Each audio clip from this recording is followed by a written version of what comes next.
सच्ची श्रद्धा का चमत्कार। साईं बाबा ऑफ शिरडी के समय की बात है। शिरडी गांव में एक गरीब किसान रहता था जिसका नाम रामू था। उसकी फसल लगातार 3 साल से खराब हो रही थी। घर में खाने तक के लाले पड़ गए थे। गांव वाले कहते, रामू, अब साईं के पास जाकर क्या मिलेगा? अगर चमत्कार होते तो तुम्हारी हालत ऐसी क्यों होती?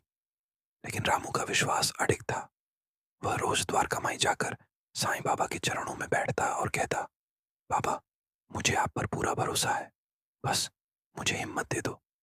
एक दिन बाबा ने उसे देखा और मुस्कुराकर बोले, अल्लाह भला करेगा, कल अपनी जमीन में आखिरी बार बीज डाल देना। रामू के पास केवल एक मुट्ठी बीज बचे थे। अगर ये भी खराब हो जाते तो सब खत्म हो जाता।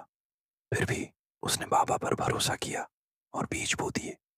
कुछ ही दिनों में अजीब बात हुई। पूरे इलाके में सूखा पड़ा, लेकिन रामू के खेत में हरियाली छा गई। उसकी फसल इतनी अच्छी हुई कि पूरे गांव में चर्चा होने लगी।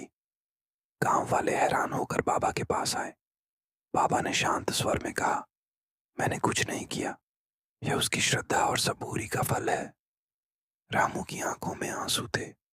उसने समझ लिया कि चमत्कार बाहर नहीं, विश्वास के अंदर होता है। कहानी की सीख, सच्ची श्रद्धा और धैर्य सबूरी से असंभव भी संभव हो जाता है। जब मन में विश्वास हो तो भगवान रास्ता जरूर बनाते हैं।